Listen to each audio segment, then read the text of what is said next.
Hello everyone, today I am going to tell you about fetal skull. As you know, this is an important topic from practical point of view in obstetrics. So this is a fetal skull and it is some to extent is compressible and made up from thin, pliable and flat bone and which form the vault. So this is a vault which is also known as the calvarium. Now I just make an outline under which I will be going to discuss fetal skull.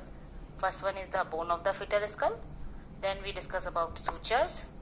Third one fontanelle. Fourth is the area. And last about the diameter of the fetal skull we will discuss. So first we will discuss about bones which form the vault. There are many. Out of them, in the posterior aspect there is a bone which is termed as the occipital bone. And it forms the region which is called as the occiput.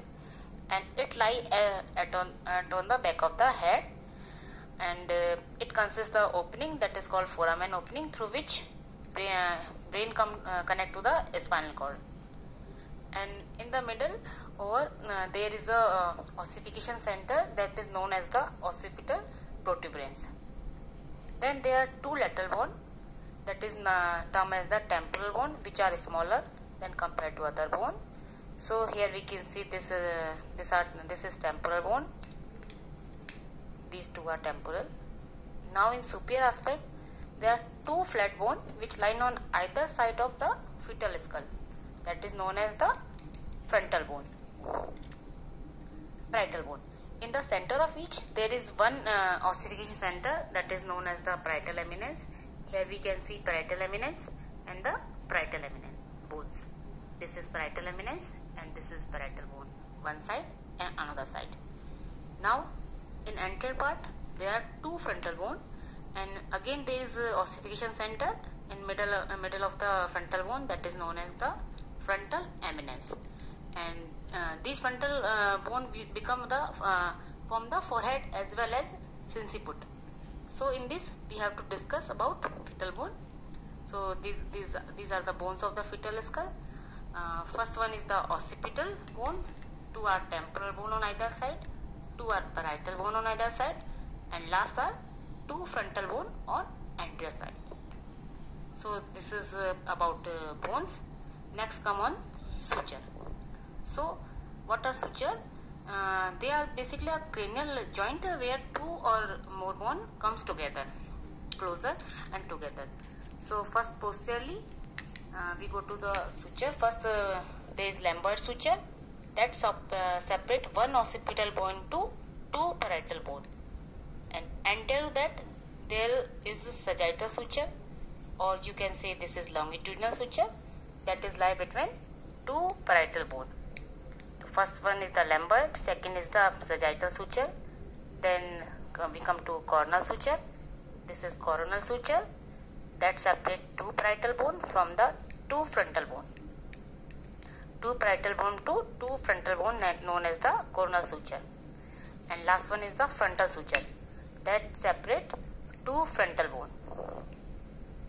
In lateral aspect there is a squamous suture that lie on the either side of fetal skull, and usually it separate temporal bone from the parietal bone. So we have seen about suture. First is the lumbar suture posteriorly, laterally there are squamous suture, sagittal suture superiorly, and frontal suture anteriorly. So what is the importance of the suture? It usually allow gliding movement of one bone over the another, so that it reduces the diameter of the fetal skull. So it can easily passes to the maternal pelvis or birth canal. Next move on the fontanelle. Fontanelle. What is fontanelle? Fontanelle is a non-ossified membranous-like structure which is attached to the margin of the bone. So there are 6 fontanelle in the fetal skull, but from obstetric point of view, 2 are significant. First one is the anterior fontanelle, that is also known as the bregma, and it look like a diamond-shaped structure, and it measure around 3 into 2 centimeter. Usually it become ossified at the age of the 18 month, but if fail to ossify around 24 months, then there may be some pathology. So its boundary are, it is bounded by frontal suture anteriorly. You can see this is frontal suture, sagittal suture posteriorly, this is sagittal suture, and either side there is coronal suture. Then come on the posterior fontanelle, that is also known as the lambda, as it look like a Greek letter like lambda, and usually it is triangular in shape, and it is around 2 centimeter on either side, and it is bounded posteriorly by the, you can see, lumbar suture, and anteriorly by the sagittal suture, and it usually closes at the age of the 6 week. So to have a look on another two fontanelle, we have to look lateral view. So this is lateral view. Here we can see two paired anterolateral fontanelle. This is anterolateral fontanelle, and two paired posterolateral fontanelle. Posterolateral fontanelle. So both are present on either side of the fetal skull.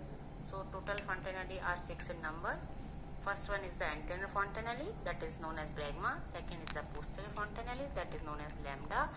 And two are paired anterolateral fontanelle and two paired posterolateral fontanelle. So these fontanelle, what they will do? Usually these fontanelle allow molding of head. That is the change in the shape of the fetal head when it passes through the maternal pelvis. So molding are 3 in grade. First grade, when the bone usually touch each other, and in grade 2 usually bone overlap, but they can easily separate by use of finger, and in grade 3 bone usually overlapped and fixed, and it cannot easily separated by the finger. So these are about fontanelle. Next we come on the regions on the fetal skull. There are, first one is the face, second is inciput, third one is the vertex, and fourth is the occiput. So first one is face. Now come on face. This is face, and usually it is the smallest area in the newborn, and it is made up of small numerical bones, and it extends from root of the nose, that is known as glabella or supraorbital ridge, to chin or mentum, or this is, so supraorbital ridge to the chin or mentum, the जो extent of the area, that is known as the face. Now come on sinciput. This is the area of sinciput. You can see this is sinciput, and it extends from bregma to supraorbital ridge, and it usually corresponds to area of brow.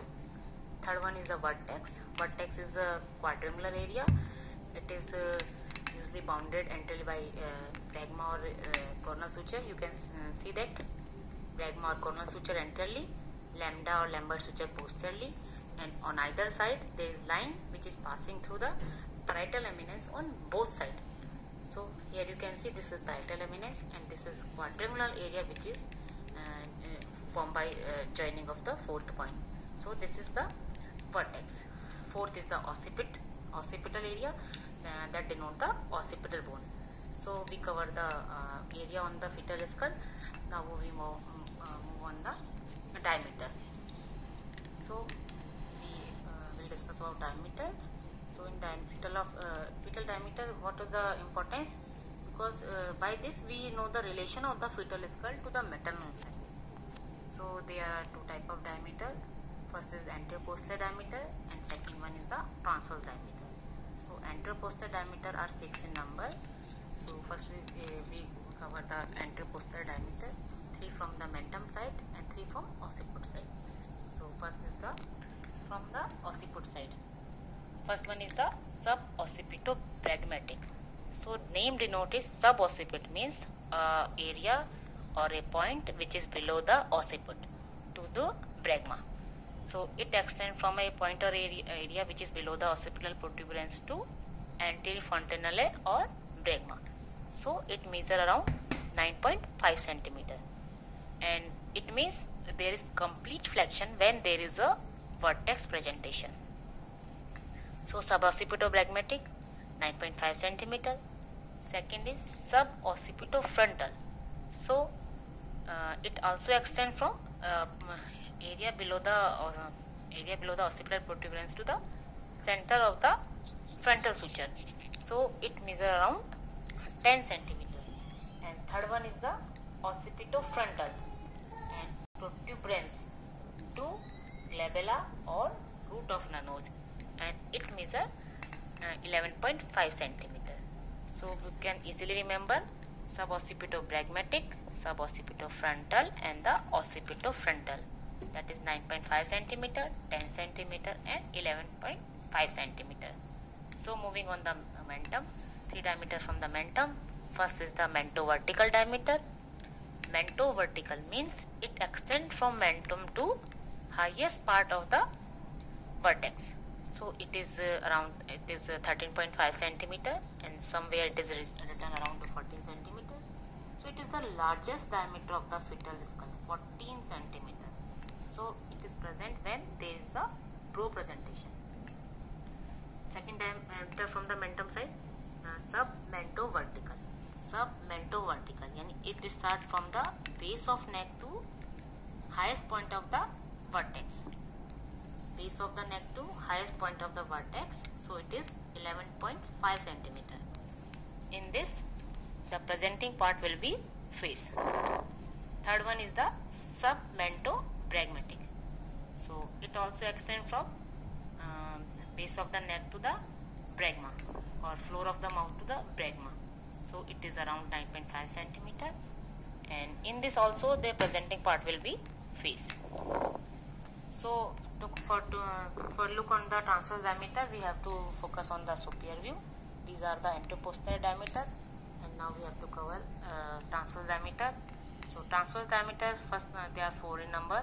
First one is the biparietal diameter. Biparietal diameter, also known as the engaging diameter of the fetal head. So it is the diameter between 2 parietal eminence. So here we can see one parietal eminence, another parietal eminence, and this is the distance between 2 parietal eminence. So second is the supra-subparietal, means one point is below parietal eminence on one side, and another side one point is above the parietal eminence. So it is like in this way.